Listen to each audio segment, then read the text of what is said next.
What's happening, y'all? Welcome inside the Fantasy Stock Exchange. Danny and Bush coming at you with our two biggest bold predictions to preview the season. We were going to do a bunch of these, but we figured we were going to go really in depth with two of them. And we'll have some honorable mentions at the end. But Danny, how you doing today? Doing well, doing well. And this is just a quick segue from the episode. But man, the growth that you guys have shown towards the channel these last 3-4 days have been unbelievable. I mean, I just wanted to thank all you guys. And I'm sure Bush is on the same page, growing from basically 430 subscribers to, as you're watching this, we're over 1,200 at this point. I just want to say a huge thank you. I mean, plain and simple, I know I say that a lot, but I can't believe it. But anyways, anything else you want to add, Bush? Yeah, actually, you know what? Let's give them a bit of a schedule rundown. So we haven't really talked about how we're going to be going into content going into the season. So on Mondays, we're going to be continuing Black Monday, but it's not going to be me and Nick doing it. It's going to be me and Tyler, who is, if you've been around for a while, you'll know who Tyler is. He was on the channel like early on. And we're going to be basically just doing like a weekly recap. Like we'll record it right after the afternoon slate of games. And we'll just be talking, like kind of shooting the shit about what happened in our games, what happened in our fantasy matchups. Maybe giving some like early waiver wire advice, and then the next day, Monday nights, like kind of Tuesday mornings will be like a waiver wire show. Start sit live streams Wednesdays around 8 p.m. We're going to have like, you guys can join us on a live stream and ask us any start sit questions that you have for that upcoming week. Thursday, Mike's going to be doing kind of like a trade target with a little bit of a dynasty feel to it type of show. And then Fridays, we're going to be, you'll see it this coming Friday is going to be the premiere of Going Long, where we go through our season bets and stuff. But that'll be a lot like along the lines of the Monday show, kind of like a more of a fun NFL type feel to it. And then Saturdays will be kind of like degenerate Saturdays, basically, where we're doing DFS. Me and Nick will be doing DFS stuff. And then Danny will be either flying solo or with a guest going through Thrive Fantasies player props and as well as survivor picks. For sure. Definitely an exciting schedule coming up for you guys, as we mentioned. That starts at waiver wire show.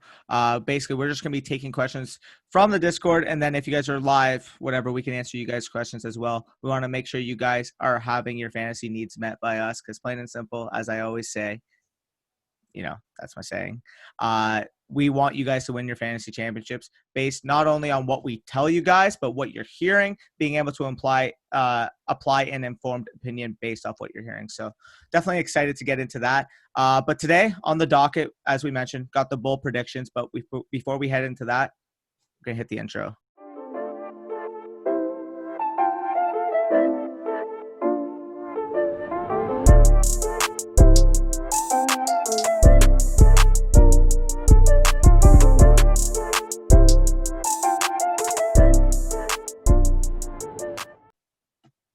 Okay, so as you guys are going to see on the screen right now, bold prediction number one is my first bold prediction. Is one that I have been hyping up all basically offseason. A guy that is one of my guys, featured on the My Guys episode, my guy at wide receiver. And that is going to be that DJ Moore, wide receiver from the Carolina Panthers, leads the league in receiving yards for this season. So just briefing over what he did last year as a sophomore. He was able to produce nearly 1,200 receiving yards and 4 receiving touchdowns in just over 14 games. I mentioned this a couple of times, but in that 15th game, he caught one pass for 6 yards and got hurt. So, I mean, if you want to count that, you count that. If not, I'm actually going to take the sample size where he actually finished the games. But if you're actually looking at the efficiency of his situation last year, the catchable target rate and target quality rating that he had ranked 74th and 69th respectively, and his catch rate of 64.4 receptions of total targets fell way behind his true catch rate of 87.9, which is his actual receptions on catchable targets. That ranked 46th and 19th respectively, kind of showing you the disparity, which basically happens due to quarterback play, because let's be honest, if the targets aren't catchable, that's not on the receiver. So looking at that, last year for DJ Moore, I mean, 16.2 PPR points per game in those 14 games. He was just phenomenal, plain and simple. 1,200 yards, I mentioned. And that was solely with Kyle Allen basically throwing him the ball. I mean, he had a couple of Will Greerman's instances. Cam Newton played a couple games at the beginning of the year, but realistically here, that was mostly with Kyle Allen throwing him the ball. Now you enter Teddy Bridgewater, who is well known as one of the most accurate quarterbacks in the league. Maybe he's not got a huge arm, but he is definitely accurate, a similar mold to what Drew Brees actually is. I'm going to segue into that next on the system in terms of type of player. So just talking about the actual accuracy of Teddy Bridgewater. So his true completion percentage of 76.4 actually ranked 4th league-wide. His 7.8 accuracy rating ranked 2nd, and his 7.1 adjusted air yards per attempt ranked 12th, which all those metrics severely outpaced what Kyle Allen was able to do for DJ Moore last year. So, I mean, you're entering that huge quarterback upgrade and the system, as I mentioned, of Joe Brady. Now, a little backstory on Joe Brady. Joe Brady is basically a disciple of Sean Payton, as we know, the New Orleans Saints head coach, in terms of what they want to do on offense. He coached under Sean Payton, was able to actually pioneer the LSU offense for this year, as we saw Joe Burrow, Justin Jefferson, Jamar Chase all have success in this year. I mean, you're actually representing them right now with your sweater. And we can definitely see a similar type mold of receiver in terms of role for what DJ Moore is going to do, as opposed to what a guy like Michael Thomas or Justin Jefferson was able to do for LSU. So what are your thoughts on Moore before I continue? Yeah, you know I'm very high on Moore as well. We're going to talk about a guy in a bit who I actually picked Moore over. That might surprise some people, but I mean, as you mentioned, like Teddy Bridgewater is much more of a quarterback upgrade than a lot of people might think. A lot of people think Teddy Bridgewater is just a check down Charlie, like Derek Carr or whoever, like insert any other quarterback that you think just checks down a lot. Even if that's true, which I don't think it is, because I do think Teddy Bridgewater is better than that. DJ Moore is the lowest ADOT player on that team, not named Christian McCaffrey, because Curtis Samuel is like a gadget player, but he got a lot of deep targets last year. And same goes for Robbie Anderson. He's going to be used in that role as well. And then Ian Thomas as a tight end does not play the role that Greg Olsen used to play. He was more of like a seam buster tight end as well. So DJ Moore and Christian McCaffrey, this is going to be an offense where they death by 1,000 paper cuts you, and then they hit play action, throw it over the top to Robbie Anderson and Curtis Samuel. So DJ Moore actually fits very well in this system, as you're probably going to get into in a second, but he also fits well with Teddy Bridgewater, who's going to be probably pretty good at kind of running this system as he did last year in New Orleans. For sure, 100%. But I mean, plain and simple, I keep saying it. Sorry about that, y'all. But the Panthers as a team, we kind of know how they're defined at this point. I mean, they have an exciting offense with a ton of potential. Their defense is lacked. What does that mean? Well, if you actually look at the correlation between the 10 worst passing defenses, or the 10 worst points allowed defenses, versus where they're pass ranked in terms of attempts last year, you can kind of see that the worst pass defense, or the worst defense that you had, the better actual pass attempts that you had. You actually tweeted this out, so I'm going to show it on the screen. Sorry, that was a little weird explained, but you can see on the screen. So basically the Dolphins, Panthers, Giants, Buccaneers, Cardinals, Redskins, Lions, Bengals, Raiders, and Falcons were the 10 worst defenses in terms of points allowed. And as you see, I mean, the correlation between the overall pass attempts and where their defense ranked, basically what it shows here, other than a couple outliers, the worse that your defense was in allowing points, the more pass attempts a team was having.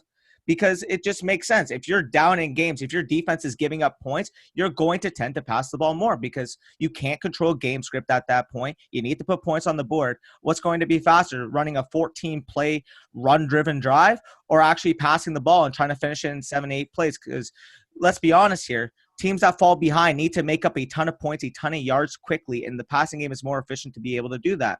Now, if you're actually looking at it, what happened to the Panthers defense this offseason?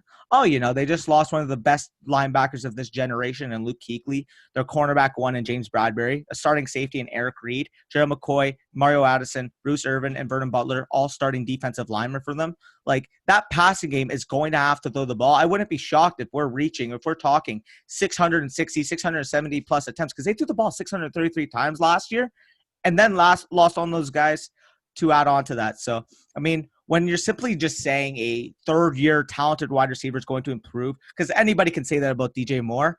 However, I'm actually going to take it a step further, and I'm going to say that in that new system with the huge quarterback upgrade, DJ Moore actually leads the receiving yards. So, I mean, a shoe-in for 150-plus targets. He's an explosive playmaker in the open field. And for a team that's going to need to rely on their offense to score a ton of points to stay into games, I can just see DJ Moore absolutely exploding onto the scene, ultimately leading the league in receiving yards. So, yeah, and on one back to the point of you talking about like defenses leading to passing volume. the outliers in that thing, you can kind of explain why they're outliers. So the Cardinals, the Redskins, the Falcons, and the Lions were the teams that didn't rank inside the top 10 in pass attempts despite having bad defenses. And the reason being is because they have bad passing offenses. The Panthers, like, I don't think anyone's going to argue here that the Panthers' passing weapons are actually good and their quarterback is solid. Like, the Cardinals last year didn't have DeAndre Hopkins like they do now. Like, their passing offense wasn't that good. The Redskins last year, like, their passing offense is horrible. The Lions probably would have been in the top 10, given that their defense, but they had David Blau at quarterback and freaking whoever else played quarterback for them. And then the Raiders had like a really successful run game. And they honestly, like, they're just kind of the one outlier here that I think they probably should have been up here, but they just weren't.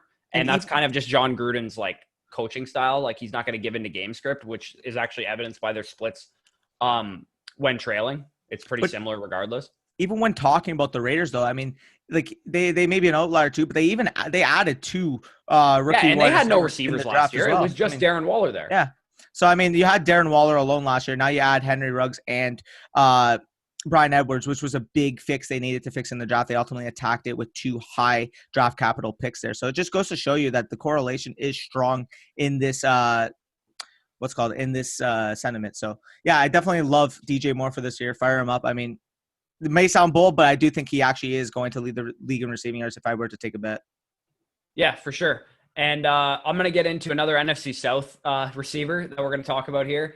And so my bold prediction is that Mike Evans leads the NFL in touchdowns, and he finishes the season as a top 3 fantasy wide receiver. So everyone assumes that Chris Godwin is the receiver to own in fantasy this year, and it's really causing Mike Evans to slip. I've seen some analysts with Mike Evans like at their court or at their receiver like 15 and stuff, because they're like, oh, he's so inconsistent. He like only like was a wide receiver 2 or better like 40% of his games. Like, honestly, don't care, because I think the result of his inconsistency was the quarterback's inconsistency in Jameis Winston. While Godwin will 100% get more targets than Mike Evans in 2020 because of the roles that they play, his targets are not as valuable as Mike Evans. The most recent camp buzz around these 2 receivers has been all Evans. It's been all Evans. Tom Brady's talked about how great their connection is. Bruce Arians has talked about it. And the Pewter Report, who's like a big like beat reporter outlet for the Bucks, have talked about the fact that Godwin is like not looked the same, like for whatever reason. Like, he's banged up. And when he was actually asked about it, Bruce Arians, he said, that's for me to know and you to find out or something, when they asked if Godwin was hurt. So there's some like not great things going on with Chris Godwin. And if anything happens to Godwin, if he gets hurt or anything, Evan's going to smash, because he's just going to get like heavily targeted. But, and if you want to buy into the Tom Brady like needs his receivers to trust him, or like he needs to trust his receivers narrative, well, clearly that's on Evans' side right now. In 2019 too, Mike Evans led the NFL in routes run or yards per route run on deep attempts. And it's no surprise that he received the 4th most deep attempts in the NFL. So we know he has the big play potential to get a lot of touchdowns. And as I've mentioned before, I love Jameis Winston, but Mike Evans led the NFL in uncatchable targets. He had 18 of those 30 deep attempts were deemed uncatchable. They were throwaways, or they were like this. Jameis misses Mike Evans all the time on deep balls. It just always happened. I watch every second of Tampa Bay Bucks football. It's every time I see a deep ball thrown from Jameis Winston to Mike Evans, I'm like, oh, it's like so close every time. Anyway, the sling it downfield system that is run there in Tampa Bay, it's here to stay. It's not like going to change just because Tom Brady is there. And like James White and Julian Edelman aren't on the roster. They're not going to be running the New England Patriots offense just because Tom Brady is there.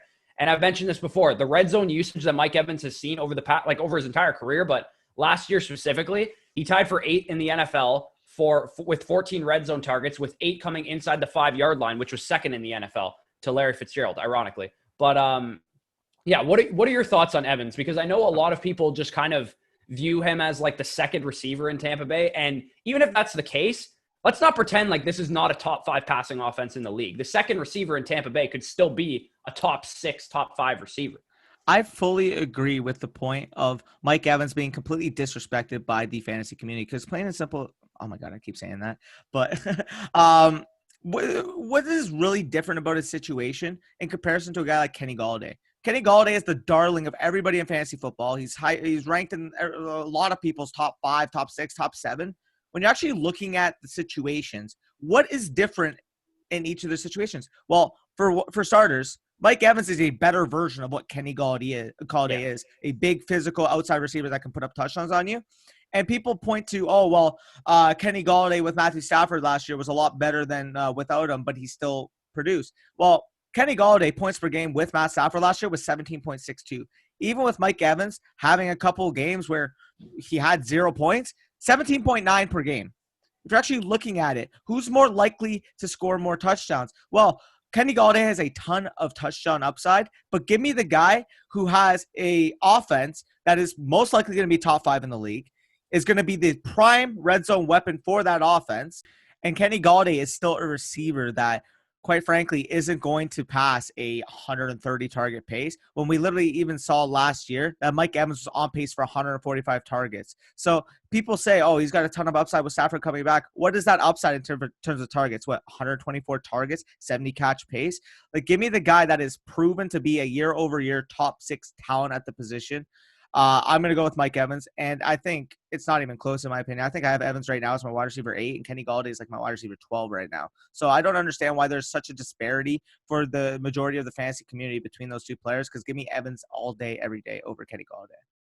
Yeah, and I've mentioned this before as well. Like, let's not pretend that Mike Evans isn't the same type of receiver that Randy Moss was when he broke the single-season touchdown record. Like, they both are the downfield, big-bodied red zone threat. And Gronkowski coming in does nothing but help Mike Evans in the red zone. Yeah, he might steal a touchdown or two from him, but he takes all the attention of, like, as soon as Gronkowski's in the game, if they're passing in the red zone, everyone's eyes go on Rob Gronkowski. They'll probably forget about Mike Evans with Gronkowski in the game. So don't overthink Mike Evans. I know a lot of people are just, oh, he's so inconsistent. Like, whatever. Who cares? No receiver is consistent except for Michael Thomas last year, Devontae Adams 2 years ago. There's usually only like 1 or 2 receivers every year that are super, super consistent. So his quarterback is a huge upgrade in deep accuracy and in the red zone, where Jameis has also been poor in his career. And he's not going to catch 100 passes like Chris Godwin if Chris Godwin plays the full season and this injury is nothing to be concerned with. But again, he might catch 12-plus touchdowns. And again, this has also happened in Mike Evans' career before. Mike Evans has 2 seasons where he had 12 touchdowns. So having a 13, 14, 15 touchdown season is not like some crazy outlier for him, because he's always been used in that role, especially when he was the only man in town before Godwin and Deshaun Jackson and all them came in. Yeah, for sure. I mean, it's crazy to people that they still can't grasp the fact that Mike Evans is, as I mentioned, a top 6, top 7 receiver talent in the league, has never failed to post 1,000 yards, has that 10, 12, 15 touchdown type upside on any given year, especially one where the offense is going to be projected to be as good as it is. Tom Brady, as you mentioned, huge upgrade. As much as people want to say, oh, he's a check down Charlie or whatever, like that false narrative that people want to throw around. What's more likely, as you always say, what's more likely? The best, one of the most smartest quarterbacks of all time is going to grasp a system, or 12 other guys, including the coach. Sorry, we're not in Canadian football. 10 other guys on offense and the coach is going to change to what Tom Brady wants to do. I mean, it's just simple math. Make the smartest quarterback of all time adapt to the Arian system. So really, like, don't fade him. He's going to be a beast. He's going to be at minimum in the top 5 touchdowns. I'll put that on ink right now. And as you mentioned, I could definitely see him leading the league in touchdowns and returning that. If he leads the league in touchdown, he definitely has that top 3, top 5. I think Brady's is probably going to be a lock for top 5 in touchdowns at the quarterback position too. Agreed. So you want just a piece of that pie. If Brady throws 37 touchdowns this year or something, there's a good chance that Evans and Godwin both have double digits. For sure. Similar to my Cowboys, if you guys can see that behind. But I'm going to segue into the next bold prediction you guys can see on the screen. And another one of my guys, but it's going to be Clyde Edwards-Helaire having a top 10 yards from scrimmage season of all time. So that would be 1,800 or more yards from scrimmage and 15 total touchdowns as a rookie. So you guys have heard my ranks on the rookie Kansas City Chiefs running back all the time. But I will go out on a limb and basically say that his rookie season is going to be one of the all-time greats. Helaire is coming off an unbelievable college season when he thrived as both a runner and receiver for an LSU offense that led the Tigers to the national championship, playing with Joe Burrow.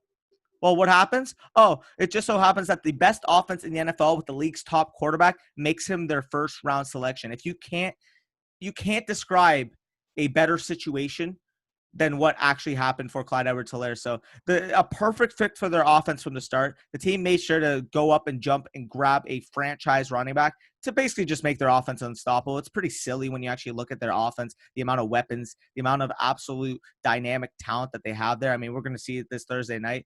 You guys are going to be watching this on Tuesday. So you can definitely see it even as soon as week 1. But mentioning week 1, similar to Kareem Hunt. Hey, Danny, it's week 1 now. That's crazy. I know. That's crazy to think about. Similar to that, I mentioned how Clyde Edwards-Helaire can make a huge impact as soon as the first game of the season. Well, it just so happened that the last time the Kansas City Chiefs actually put some stock into a rookie running back with a similar situation, a vet not opting out, he got hurt, but Damian Williams opted out. Spencer Ware got hurt before the season. Kareem Hunt was thrust into the spotlight week 1 against the New England Patriots, and we kind of all know how that turned out. But if you're actually extrapolating that season, 1782 yards from scrimmage, which is actually 11th all-time. I said Clyde's going to be top 10. That was 11th all-time, and he was still able to produce 11 total touchdowns or 111.5 yards from scrimmage per game.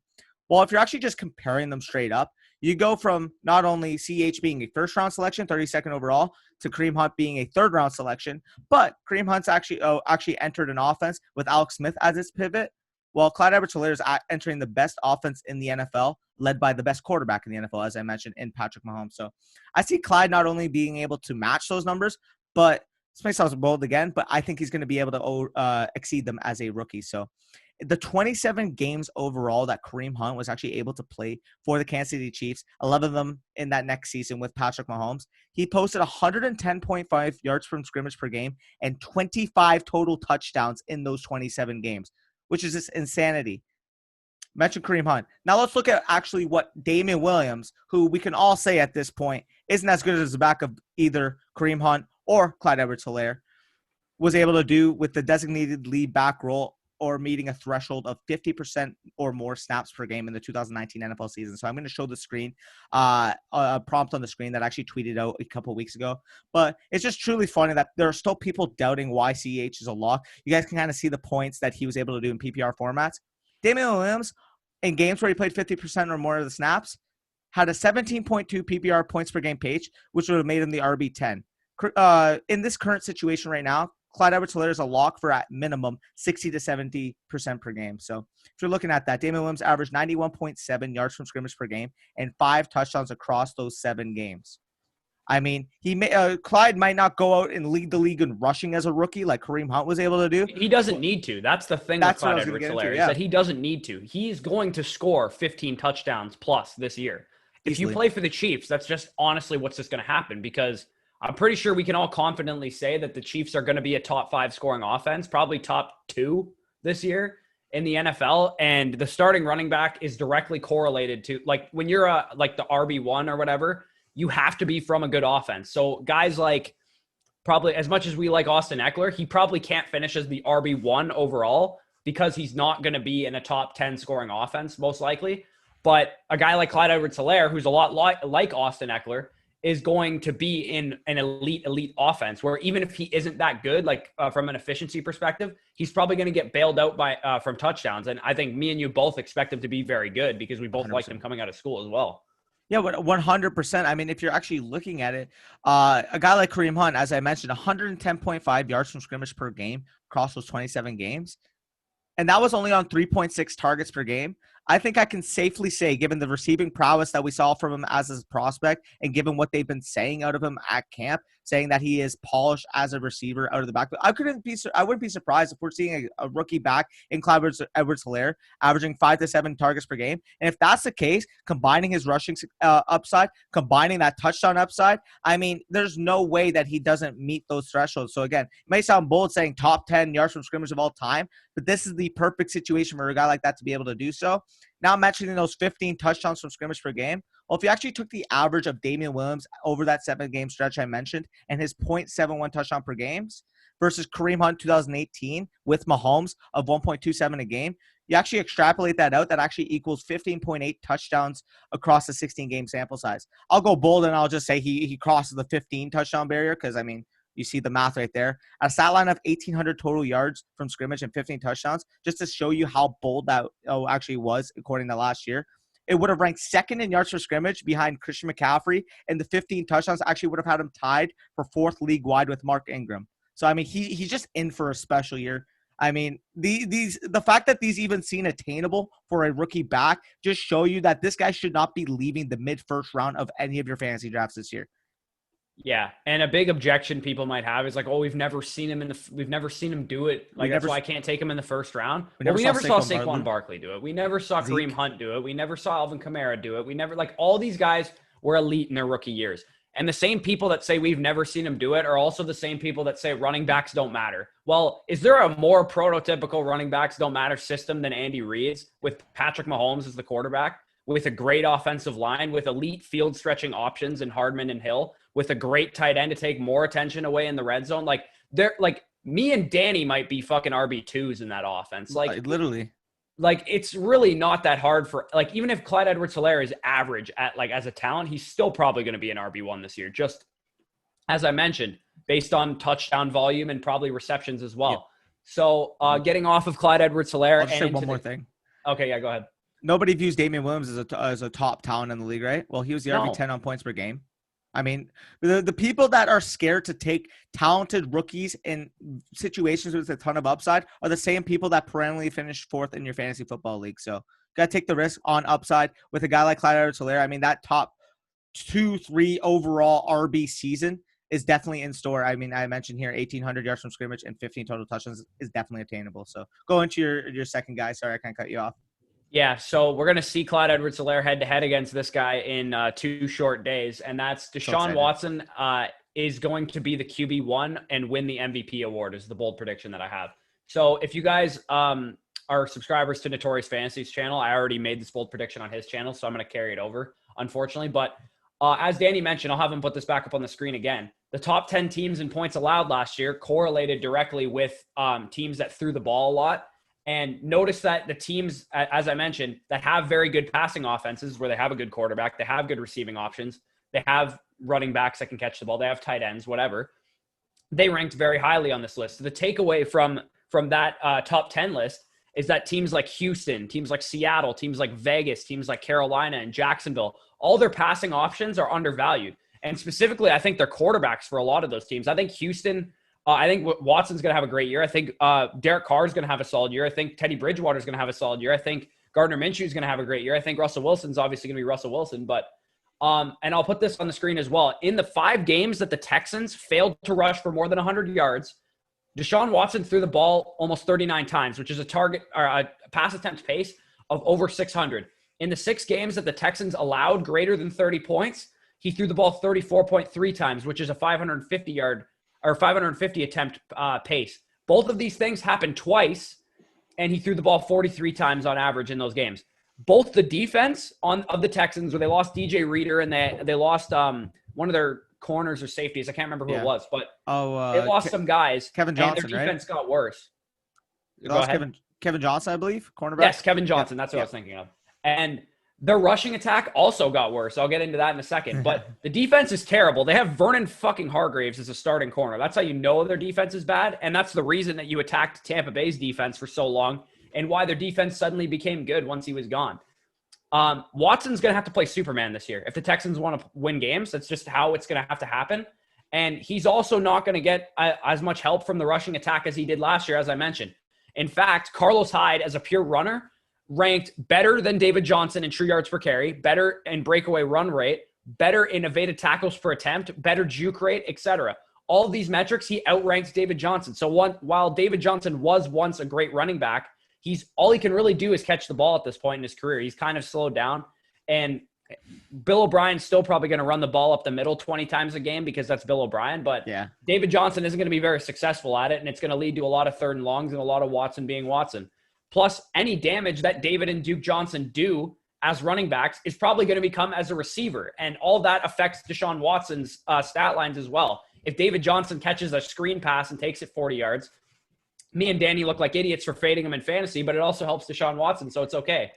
Yeah, I mean, Deshaun Watson is going to be phenomenal this year. The people that are quote-unquote fading him because they want to put him at quarterback 7, quarterback 8, quarterback 9. I've seen him on some lists. Like, don't overthink talented quarterbacks that are going to throw the ball a crap ton, and that is exactly what Deshaun Watson is. Not to mention, he's Gardner Minshew on steroids this year. Literally, not to mention, you mentioned the rushing upside that Minshew has. Well, Deshaun Watson may be the second, third most mobile league in the entire or quarterback in the entire league. Like obviously, probably Lamar Jackson, probably him, Kyler Murray, and Josh Allen would be like right behind Lamar. Yeah, no, easily. I mean, this guy is going to have to do it all on offense. I mean, we love the upside that Brandon Cooks, Will Fuller still possess on the outside to end up stretching the field for a guy like Deshaun Watson. I mean, he's still got a good receiving core available to him. Yes, losing Hopkins hurts, but he's got field stretchers that are able to get behind defenses. Mention those two. We still got Kenny Stills. They signed Randall Cobb to a contract. David Johnson is nowhere near even as efficient as Carlos Hyde was last year. And Duke Johnson is still a good receiving back out of the backfield as well. So I don't know. Their tight ends were even involved in the red zone. I mean, who's saying Kahale Warren can actually do anything this year? I mean, he showed talent. He showed talent last year. I mean, like, there's still a guy that's got a little bit of talent. I mean, anything's going to be an upgrade over what Darren Fells was offering last year, even though Darren Fells still had like 7 touchdowns. Yeah. That's my point. Like, Watson throws the ball in the red zone a lot too. Like, and it's usually like when stuff happens in the red zone for the Texans, it's usually a Watson passing touchdown or a Watson rushing touchdown. You mentioned his rushing floor. He carried the ball 82 times last year, which was 4th among quarterbacks. And he had 7 rushing touchdowns, which was 2nd among quarterbacks. Yeah. And as you mentioned, sometimes like don't overthink Deshaun Watson, because when you give an elite quarterback, because in my opinion, he's like the 3rd best quarterback in the league. Top 5 for sure. You give him high volume. You give him big play receivers. I know they're not DeAndre Hopkins, but they make big plays. He has no rushing attack, and he has a defense that will keep him throwing, and good things are going to happen. I've mentioned this parallel before, but in 2017, we saw Russell Wilson have to Superman it and do it all himself. And guess what happened? We let Russ cook, and he finishes the quarterback 1. Yeah. Yeah, no, Russ that year was phenomenal. Who's saying that Deshaun Watson can't do something similar this year? So, I'm all in on Deshaun Watson as well. I know you even I think you have him as your quarterback 3 right now in fantasy as well. But I could definitely see an area where him, obviously my guy Dak, any of those 2 guys, in addition to the top 2, are going to be the quarterback 1. But for this specific situation, yes, passing volume's there, rushing volume's there. This guy's still going to put up a ton of touchdowns. I mean, he is just one of the most dynamic talents at the position that ultimately, don't overthink good players. Don't take Josh Allen over him just because you think it might be sexier. Oh, he's got a good offense. He's going to get rushing. No, Deshaun Watson, as much as I like Josh Allen, Deshaun Watson is such a tier above. Deshaun Watson is like Josh Allen, except he can steroids. Throw. Yeah. Playing it. But yeah, no, I'm definitely on board with that Deshaun Watson take. That's kind of my take for Dak. We can kind of get into some honorable mentions. I was going to say that for an honorable mention I was going to bring on the video is the Dallas Cowboys have 3 1,000-yard receivers, which hasn't been accomplished since the 2008 Arizona Cardinals, which I believe was Larry Fitzgerald, Steve Breston, and who was the third? Was that still Anquan Bolden? It might have been Bolden. I'm trying to think. I can't think of who else was there. Well, that was the last time 3 1K wide receivers were on the same team. I do think that this year, CeeDee Lamb, Amari Cooper, Michael Gallup are going to be that trio that takes it and is the first trio to do it since those Arizona Cardinals. And Dak Prescott ends up winning the MVP because if you have those 3 1K receivers, you still have Zeke. I mean, that offense is going to be thriving, kind of what we mentioned with how efficient the Buccaneers offense is going to be. I do think that the Cowboys offense is going to be similar. If that's the case, I mean, Dak Prescott's got 35, 40 touchdown type upside this year. So that would be one of my honorable mentions. What's your other honorable mention, Bush? I'm gonna bring up 2 just real quick. I've talked about Antonio Gibson a lot over the last couple of videos that have all popped off. So thank you guys for the support, as Danny mentioned at the beginning of the video. But Antonio Gibson, I had a bold prediction way back in July with on Notorious's channel where I said Antonio Gibson will be the #1 player owned on fantasy championship rosters. And basically why I think that at the time was because I thought Antonio Gibson would be like a second half breakout. But right now, I just think he's really talented. I think he's going to get a lot of receiving volume. And it only took Alvin Kamara in his rookie year, like 8 carries a game, plus all the receiving work he got to be the #1 player owned on fantasy championship rosters. And before you say, well, Antonio Gibson's not as good as Alvin Kamara, 1, we don't know that yet. 2, Antonio Gibson's athletic profile is much better than Alvin Kamara's. And he's also very good, like on tape, like at football as well. So, And one last one I wanted to bring up, just because you brought up CeeDee Lamb. I think there's a possibility that we have 5 or 6 receivers that are rookies this year that are top 24 options. Like I actually think this, we all talked about this rookie class coming in. This is one of the best rookie classes we've ever seen. Daniel Jeremiah, Mel Kiper, all these guys that have been in the industry for a long time were like, this is the best receiver class I have ever seen. This is the deepest receiver class I've ever seen.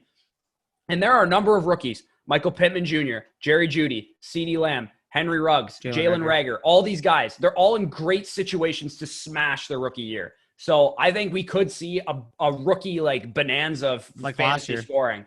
Yeah, exactly. Like last year, except this class is even better than last year's was from a prospect perspective. And I actually think a lot of these guys landed in better landing spots than those guys as well. For sure. I mean, people faded A.J. Brown last year specifically because he landed on the Titans. Well, I mean, you've cited him multiple times on the breakout and Must Own Wide Receiver, second-year wide receivers videos. That guy smashed expectations.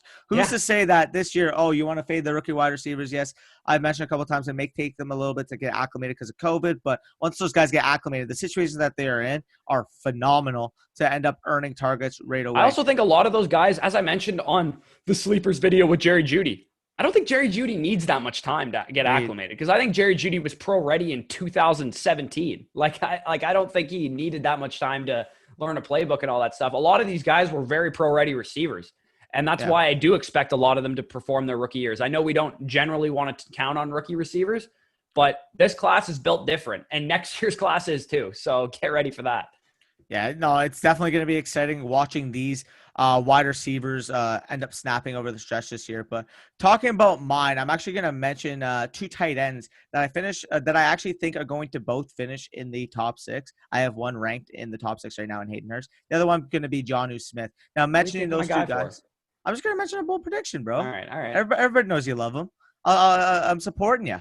But mentioning those two guys, if you're looking at opportunity, talent, and potential increase in overall volume, all those two, both those two guys meet the thresholds. I mean, they were both efficient on their targets last year. We saw both Hayden Hurst in Baltimore and Jonnu Smith last year on the Tennessee Titans. They both have a huge increase in store for opportunity. Hayden Hurst getting traded for a 2nd and 5th round pick. We mentioned multiple times. One of those seconds ended up turning into J.K. Dobbins.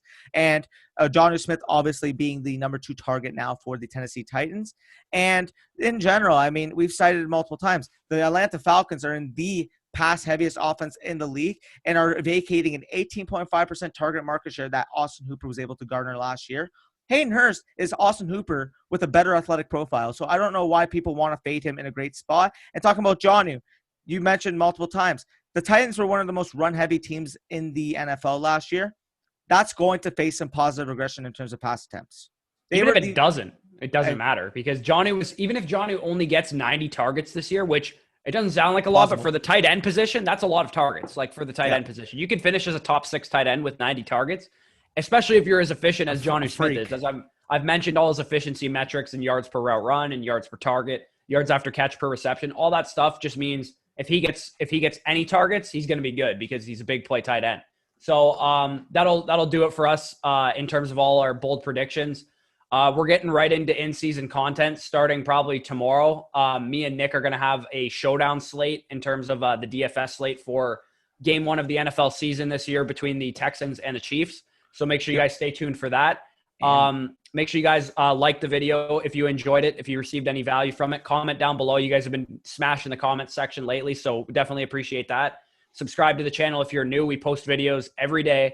Hit the notification bell icon so that you get notified anytime we post any new videos. Dan, you got anything to add before we get out of here? Just wanted to mention one thing. As we mentioned, me and Corey are going to be taking some questions for the Discord in terms of start, sit, end up live streaming that.